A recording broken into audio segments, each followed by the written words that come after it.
ओम शांति। आज मीठे मीठे शिव बाबा ब्रह्मा तंत्र द्वारा कहते हैं, मीठे मीठे बच्चे, अभी संगम पर तुम बाप से मिले हो। क्यों? बाप से वर्षा लेने के लिए। भक्ति मार्ग में जो होकर गए उनकी महिमा गाते हैं ना, कि ऐसा था।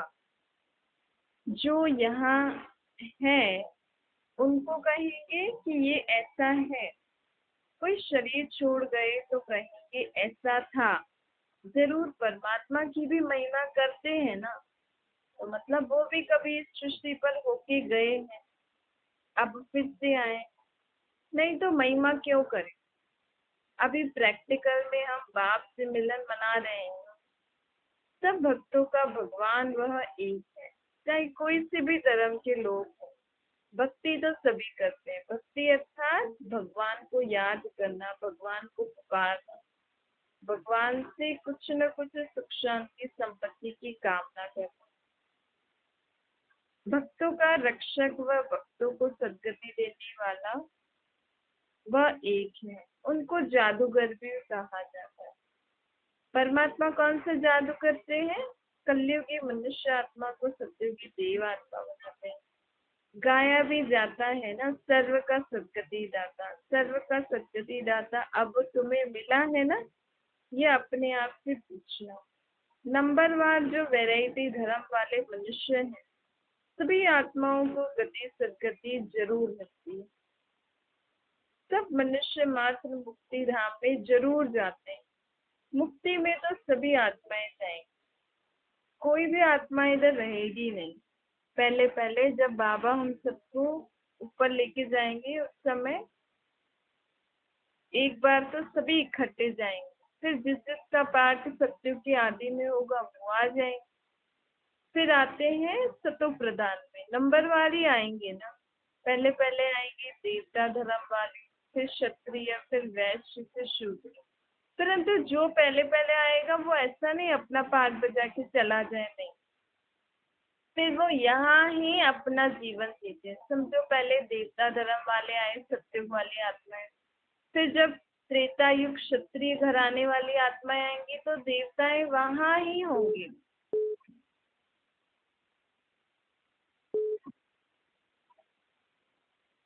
तो देवताएं भी उसी दुनिया में पाठ बजाएंगे, ऐसे नहीं कोई ऐसे चले जाएंगे। फिर जब वैश्य घराने वाले आएंगे तो भी देवताएं क्षत्रिय वाली घराने इस दुनिया में हो, अभी भी है।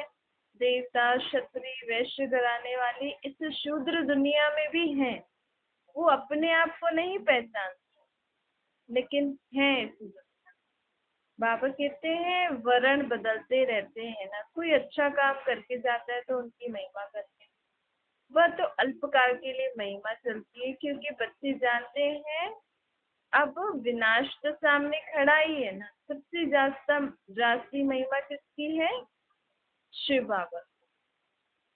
फिर है देवी देवताओं। होनी ये चाहिए, पहले शिव बाबा की होनी चाहिए, फिर देवी देवताओं की होनी चाहिए। परंतु शिव बाबा के बारे में यथार्थ किसी को पता नहीं है ना, इसीलिए शिव बाबा भक्ति मार्ग में भी गुप्त ही है। भक्ति मार्ग में पहले पहले शिव की पूजा शुरू होती है, अभी होकर जाते हैं ना। अभी संगम पर बाबा होके जाते हैं, फिर सत्युग त्रेता में तो कोई याद नहीं करता। फिर द्वापर युग में सबसे पहले पहले शिव की ही पूजा करते हैं। इनका गायन पूजन भक्ति मार्ग में होता है, सत्युग में भक्ति होती नहीं। उन लोगों को यह भी पता नहीं कि हम पहले क्या थे, अथवा सत्युग के बाद त्रेता आएगा, कुछ भी पता नहीं होता है। अभी हमें इतना ज्ञान है, हमें पूरे चक्कर का ज्ञान है, ऊपर से लेकर तीनों लोकों का ज्ञान है। लेकिन जैसे ये दुनिया खत्म होगी, अर्थात सत्य की शुरुआत होगी, सारा ज्ञान गुम हो जाएगा, हमें कुछ भी पता नहीं होगा। बाबा कहते हैं कि अब तुम्हें बुद्धि में सब है ना। भक्ति मार्ग द्वापर युग से शुरू होता है। जो बुद्धिमान बच्चे वह अच्छी रीति समझ सकते हैं, जिनको ज्ञान की कंठी पड़ी हुई है ना, है सभी पैरेट। पैरेट के गले में कंठी पहनाते हैं ना। कोई को अच्छी कंठी रहती है, कोई तो कुछ समझते ही नहीं, वो हो गए कबूतर। तोते को सिखलाया जाता है ना, फिर वो रिपीट करते हैं। कबूतर सीख ही नहीं सकते। अमरनाथ में कबूतर दिखाते हैं, कबूतर सिर्फ पैगाम पहुंचाते हैं। तोते जो सुना वो रिपीट करते हैं, कबूतर रिपीट नहीं कर सकते।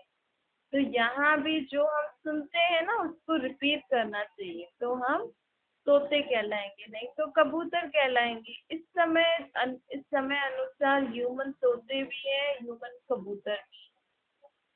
तो बाबा कहते हैं अब तुम्हें ह्यूमन तोता बनना है। जो बाबा सिखाते हैं ना वो धारण कर, उसको विचार सागर मंथन कर, फिर औरों को सुनाना है। सिर्फ पॉइंट को रिपीट नहीं करना है, या फिर समझना भी है उस बात को। इस समय के जो भी मनुष्य हैं वो जो कुछ बोलते हैं ना वो कोई काम का नहीं, लेकिन अब बाबा के बच्चे जो भी सुनाएंगे ना किसी को वो बहुत काम का होगा, अगर कोई अच्छी रीति सुने समझे तो। बाबा का ज्ञान अगर किसी ने सुन लिया तो वो अपने जीवन के दुख आप ही दूर कर सकता है, उसको किसी की जरूरत नहीं। क्योंकि बाबा कहते हैं ना हमारे दुख हमारे पिछले कर्मों अनुसार है, और अगर हम बाबा को याद करते रहेंगे तो हमारे भी कर्म विनाश हो जाएंगे ना। तो हमें दुख अगर आएंगे भी तो उसका हमें कुछ असर नहीं होगा, क्योंकि हम अपनी तरफ से उसको चुकतू कर चुके हैं। सामने वाला का अगर हमसे कोई चुकतू नहीं हुआ है तो दुख उसको ही होगा, मुझे थोड़ी होगा, मेरा तो सब चुकतू हो गया ना।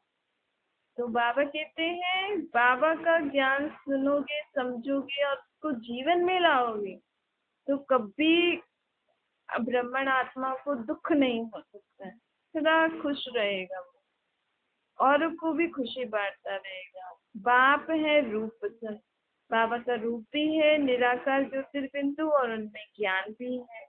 बाबा ने समझाया है मेरा कोई बड़ा रूप नहीं। कोई पूछे शिव बाबा का रूप क्या है तो समझाना चाहिए शिव बाबा का रूप ऐसे ही है जैसे हम आत्माओं का है। हम आत्माएं दिखती हैं क्या, लेकिन है अंदर। ऐसे ही बाबा भी दिखते नहीं है लेकिन बाबा भी परम धाम में रहते हैं। जैसे बाप वैसे बच्चे, आत्मा कोई छोटी बड़ी नहीं होती। समझ के अनुसार आत्मा को बड़ा छोटा कहा जाता है। जैसे कई छोटे बच्चों में ही समझ अच्छी होती है तो हम कहते हैं ये है इतना छोटा लेकिन इतना होशियार है, मतलब उसके शरीर को नहीं देखो, उसकी आत्मा में अच्छा ज्ञान है। पिछले जन्मों में वो कोई अच्छे होशियार कोई आत्मा होगी, कुछ उसने अच्छा काम किया होगा। कोई अच्छे अच्छे बिजनेसमैन या ऐसी ऐसी आत्माएं जो शरीर छोड़ती हैं, कोई सन्यासी या कोई संत आदि की छोड़ेगी तो वो फिर भक्ति में जल्दी लग जाएगी। और कोई ऐसी नॉलेजफुल आत्मा अगर शरीर छोड़ती है तो फिर उसका छोटेपन में ही बुद्धि अच्छी होती है। तो इसीलिए हमें कभी कंपैरिजन नहीं करना चाहिए, देखो इसके बच्चे कितने होशियार हैं तो पढ़ता ही नहीं, ये नहीं करता है।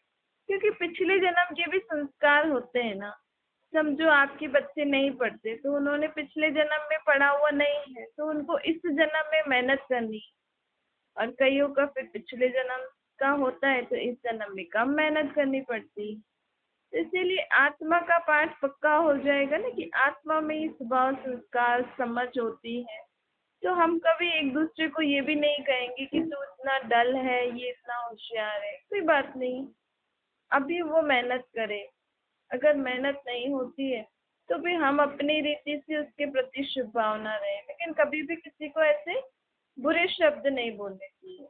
क्योंकि हमारे बुरे शब्द भी वो बच्चे का जीवन बिगाड़ देता है।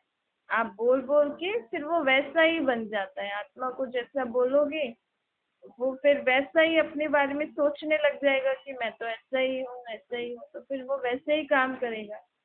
फिर वो पहले फिर भी ठीक था लेकिन हमने उनको बोल बोल के ऐसा बना दिया।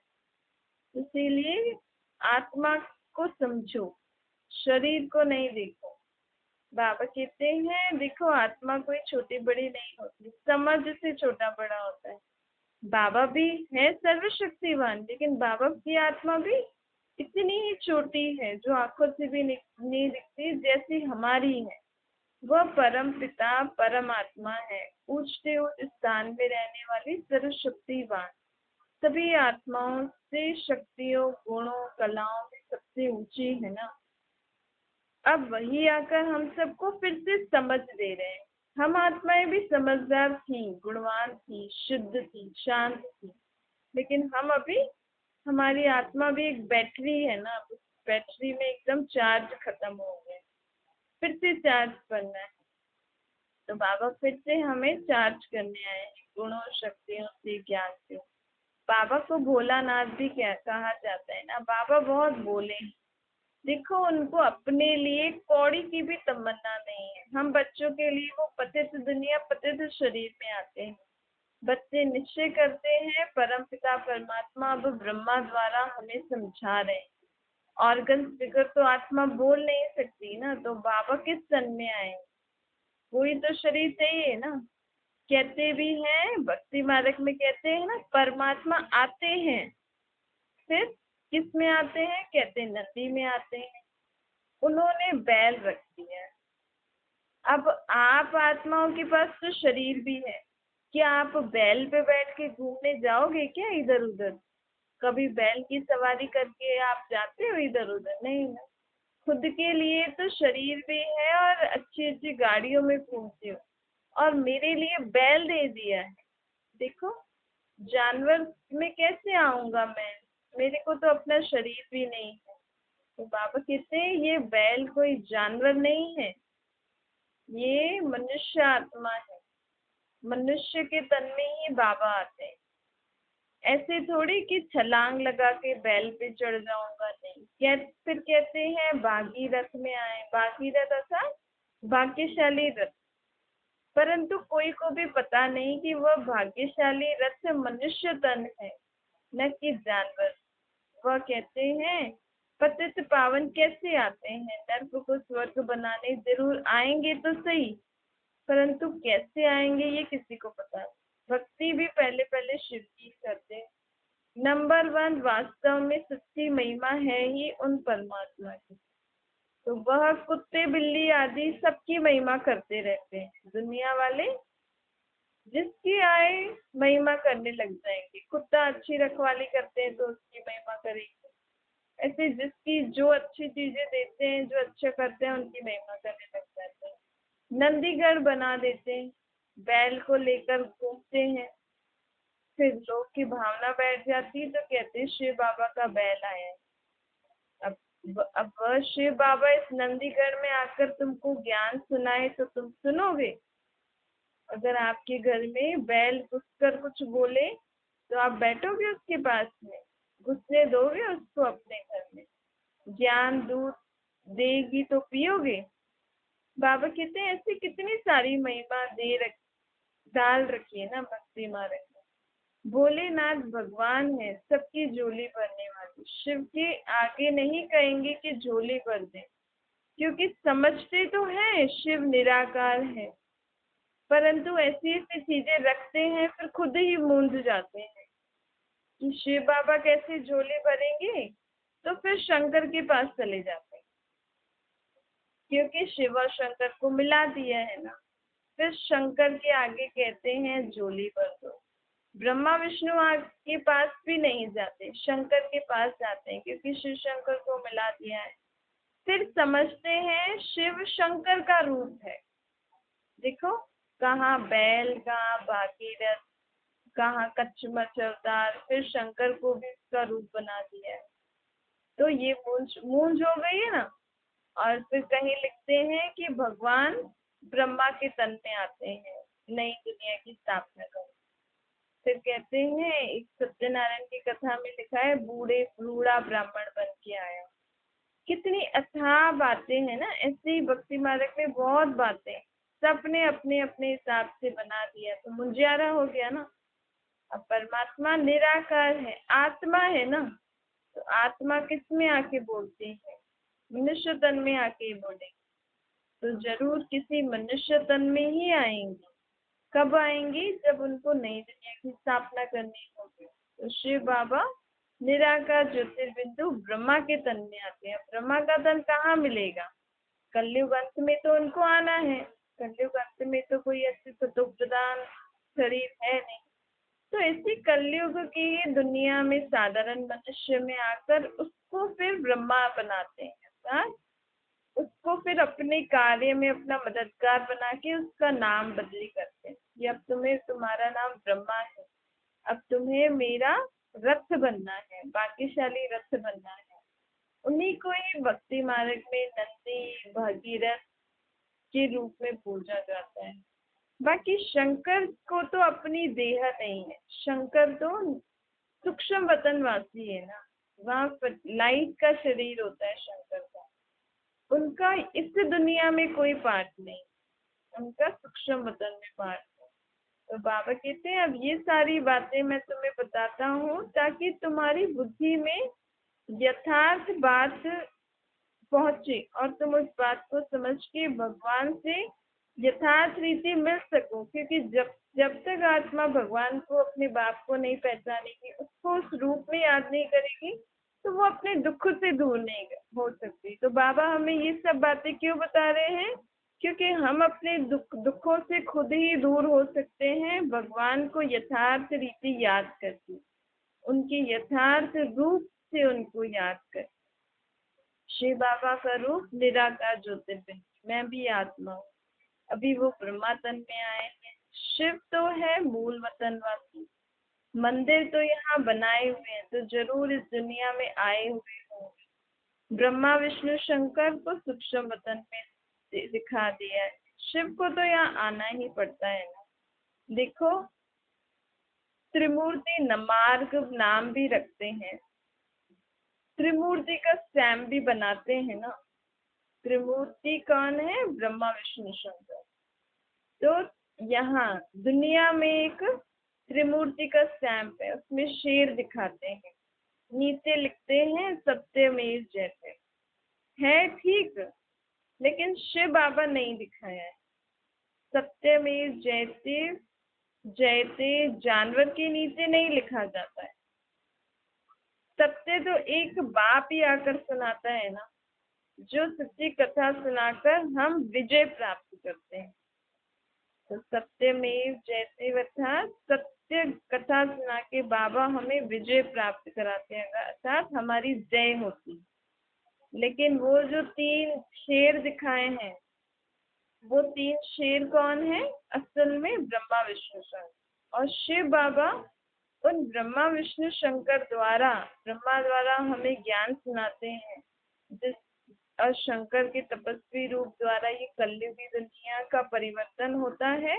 और फिर विष्णु अर्थात फिर इस दुनिया में सत्युगी दुनिया की स्थापना हो जाती है और हमारी जय हो जाती है, हम सब विजय प्राप्त कर लेते हैं ना, जिसकी पालना लक्ष्मी नारायण करते हैं। देखो क्या मतलब क्या है, और गवर्नमेंट ने फिर ऐसा सिंबल कैसे बना दिया है। तो ये जो त्रिमूर्ति का स्टैम्प है, इसका मतलब ये है। तो बाबा कहते हैं अब तुम मेरा ज्ञान सुन के विजयी बन रहे हो ना। ये सब बातें अच्छी रीति समझने की है। बाबा क्योंकि विश्व का पिता है ना, तो भर विश्व में जितने भी पढ़ाई कोर्सेस हो रहे हो, कुछ भी हो रहा हो, लेकिन बाबा के पास सबका ज्ञान है। चाहे आप डॉक्टरी बोल दो, चाहे इंजीनियरिंग बोल दो, चाहे आप कोई भी फील्ड, पॉलिटिशियन, धर्मात्मा है, बाबा के पास अथाह ज्ञान। विश्व का रचयिता है तो उनके पास ज्ञान नहीं होगा। लेकिन उन सबको समझने के लिए हमें बाबा से अपना बुद्धि योग जोड़ना पड़ेगा। बाबा है मास्टर नॉलेजफुल, हम बच्चों को भी मास्टर नॉलेजफुल बनाते हैं ना। जब से नॉलेज सुनना शुरू किया, तब से फिर हमारी बुद्धि का ताला खुल गया है। बाबा जानते हैं बच्चों के पास माया के तूफान बहुत आते हैं, उसके लिए बाबा कहते हैं बच्चे मोहिलड़ा मुख में पड़ा हुआ होना चाहिए। हमारे मुख से कभी भी कोई ऐसा शब्द नहीं निकलना, पर कोई आपको इतनी गालियां दे रहा हो, सुना रहा हो कुछ भी, लेकिन हमारा मुख में क्या पड़ा रहना चाहिए? मोहिलड़ा, मतलब कुछ बाबा शब्द पड़ा रहना चाहिए। बाबा को अंदर ही अंदर याद करते रहो, कोई ना कोई बाबा की ऐसी ज्ञान की बात जो उस समय में हमें, उस सिचुएशन में हमें ठीक लगती है, जितना हम विचार सागर मंथन करेंगे ना, तो कभी भी ऐसी परिस्थिति आएगी ना, उस समय तुरंत बाबा की वो पॉइंट याद आ जाएगी और आप विजय प्राप्त कर। नहीं, बाबा कहते हैं विचार सागर मंथन करो तो माया हमारा कुछ नहीं कर सकती। माया यही है, इधर उधर से कभी परिस्थिति आ जाती है, कभी विकारी बातें, कभी व्यर्थ बातें, फालतू बातें, ये सब माया है। जितना हम आत्माएं बाबा को याद करेंगे, बाबा के ज्ञान चिंतन में रहेंगे, उतना कोई हमारा कुछ भी नहीं कर सकता है। बाबा को याद करना तो बहुत सहज है ना, अपने बाप को याद करना सहज नहीं है। आप आपको तो पता ही है मेरा लौकिक माँ बाप कौन है, तो उनको क्या घड़ी घड़ी याद करते हो कि सहज ही उनकी याद है ही आपके मन में कि ये मेरे माँ बाप हैं। तो ऐसे ही आत्मा को पता लगा मेरा बाप परमात्मा है, तो उसमें मेहनत क्या करें। आत्मा कहती है मेरा स्वधर्म शांत है, तो कोई मुझे अशांत कर सकता है? नहीं कर सकता है ना। हम सब परदेसी है ना, इस माया के देश में आए हैं। एक गीत भी है ना, ओ दूर देश के रहने वाले। सब आत्माएं दूर देश की रहने वाली है। अब हमने जाना है ना कि हमारा असली देश परम धाम है। वहाँ हम आत्माएं अथाह शांति में रहते हैं। यहाँ तो कितनी अशांति हो गई है, इसलिए बाबा हमें घड़ी घड़ी कहते हैं बच्चे अपने को आत्मा समझो, मुझे याद करो। तो हमें भी बाबा याद आएंगे, मतलब अपना घर भी याद आएगा। बाबा तो हमारा घर में रहता है, भला अभी वो नीचे आए हुए, लेकिन घर भी याद आएगा, तो घर के साथ फिर वो शांति भी हमें अनुभूति होगी। अब बाबा हमें उसी निराकारी शांति की दुनिया में ले जाने आए हैं। बच्चे बहुत अशांति में, बहुत अशांत हो गए हैं शांति वाली दुनिया में, इसलिए थोड़ा समय चल के शांति की दुनिया में रेस्ट करो। तो अंत में तो जाएंगे ही सही, लेकिन अभी यहाँ पे भी जब भी हमें समय मिले अपने कार्य से, तो अपने आप को शरीर से नारी में आत्मा परम धाम में मन बुद्धि से पहुंचता हो, लेकिन आंखें खुली होनी चाहिए। तो फिर कुछ ऐसा इस दुनिया में कुछ ऐसी बात भी हो तो हम तुरंत वो भी कार्य कर सके। आंखें बंद करके बाबा नहीं कहते, क्योंकि हमारा इजी योग है ना, इजी याद है। भक्ति मार्ग में आंखें बंद करते हैं। यहाँ तो बाबा हमसे मिलने आए हैं ना, हम बाबा के साथ हैं। तो हम किसी से मिलते हैं तो आंखें बंद करके थोड़ी मिलते हैं। तो इससे बाबा कहते हैं यहाँ भी आप कभी फ्री हो तो मन बुद्धि से अपने घर शांति धाम में उस शांति की अनुभूति आप कर सकते हो। लेकिन कर्म क्षेत्र है तो कर्म भी करना है, लेकिन थोड़ा समय तो निकाल सकते हो। निराकारी दुनिया है तुम आत्माओं का घर। आत्मा को इतनी शांति की याद क्यों आती? क्योंकि आत्मा का असली घर ही शांति धाम है ना। दुनिया में तो बहुत हंगामे हैं, लेकिन जितना हम शांत स्वरूप में रहेंगे तो उन हंगामों में भी हमें वो शांति की अवस्था हम टिका सकेंगे। उसका अभ्यास भी अभी करना है ना। देखो हम अभी से ही जितना शांति में रहने का अभ्यास करेंगे ना, तो भले आपके आसपास कितना भी शोर हो, लेकिन आपको अंदर से एकदम शांति की अनुभूति होगी और आपकी शांति की किरणें औरों को भी शांत करेगी। भक्ति मार्ग में भगवान से मिलने के लिए लोग कितना कितना दूर दूर जाते हैं, कितना तप करते हैं। अब तुम्हें तो पता है ना, बाबा परम धाम से आ गए हैं इस कलयुग की दुनिया को स्वर्ग बनाने। तुमको कोई मनुष्य नहीं पढ़ाता है, हमें कौन पढ़ाते हैं? निराकार परमात्मा शिव ब्रह्मा तन द्वारा। मनुष्य किसी की सदगति नहीं कर सकता है। अगर मनुष्य किसी की सदगति कर सकता था तो इतना दुख दुनिया में होता ही नहीं। परमात्मा के सिवाय कोई भी किसी को सदगति अर्थात सुख शांति नहीं दे सकता। अब नाटक पूरा होता है, अंत में सब एक्टर्स को हाजिर होना होता है ना। गीता ज्ञान भी बाबा अभी सुना रहे हैं प्रैक्टिकल में। यही गीता ज्ञान से फिर स्वर्ग की दुनिया की स्थापना हो रही है। उसमें कृष्ण सबसे नंबर 1 प्रिंस होगा। भोलेनाथ बाप आए हैं हमें सच्चा सच्चा ज्ञान सुनाने। भोलेनाथ बाबा कितने नॉलेजफुल है ना। देखो, नाम है भोलेनाथ, लेकिन ज्ञान कितना ऊंचा है, शक्तियां कितनी ऊंची हैं, कर्म कितने ऊंचे हैं ना बाबा के। अच्छा भक्ति लगे बच्चों प्रति माता पिता बाप दादा को याद प्यार और गुड मॉर्निंग। रूहानी बाप की हम सभी रूहानी बच्चों को नमस्ते। हमारी भी रूहानी माता पिता बाप दादा को याद प्यार गुड मॉर्निंग और नमस्ते। वरदान है ज्वाला रूप की याद द्वारा स्वयं को परिवर्तन कर ब्राह्मण तो फरिश्ता तो देवता बनो। जैसे अग्नि में कोई चीज डाली जाती है तो नाम रूप गुण सा बदल जाता है ना, ऐसे ही जब हम आत्माएं सिर्फ अपने आत्मिक स्वरूप में टिककर एक बाप की याद में रहेंगे और कोई भी संकल्प नहीं, तो उस याद की लगन की अग्नि से हम आत्माओं का परिवर्तन हो जाएगा। हमारे जन्म जन्मांतर के पाप स्वभाव संस्कार खत्म हो जाएंगे। इसको कहा जाता है याद की अग्नि। एक तक याद बाबा की। मनुष्य से ब्राह्मण तो बन गए, अब ब्राह्मण से फरिश्ता बनना है, फिर फरिश्ते के बाद हमें देवता बनना है। जैसे कच्ची मिट्टी को सांचे में डालकर आग में डालते हैं तो ईंट बन जाती है ना, ऐसे इसको भी परिवर्तन करना है। साथ अपने पुराने स्वभाव संस्कार विक्रमों को विनाश करने के लिए बाबा की सच्ची याद थी। इस समय हमें कोई ज्ञान का पॉइंट भी सिर्फ इतना ही याद हो कि मैं आत्मा हूँ, मेरा बाप परमात्मा निराकार ज्योतिर्मय, बस और कुछ भी नहीं याद हो, तभी हमारी आत्मा में परिवर्तन आपको दिखेगा अपने स्वभाव संस्कारों में। और हमारे जो भी ऐसी बातें हैं जो घड़ी घड़ी हमें याद आती हैं, बहुत परिवर्तन हो जाता है। आप अभ्यास करके देखिए। स्लोगन है शक्तिशाली आत्मा वह है जो जब चाहे शीतल स्वरूप बन जाए और जब चाहे ज्वाला रूप धारण कर। अच्छा, ओम शांति।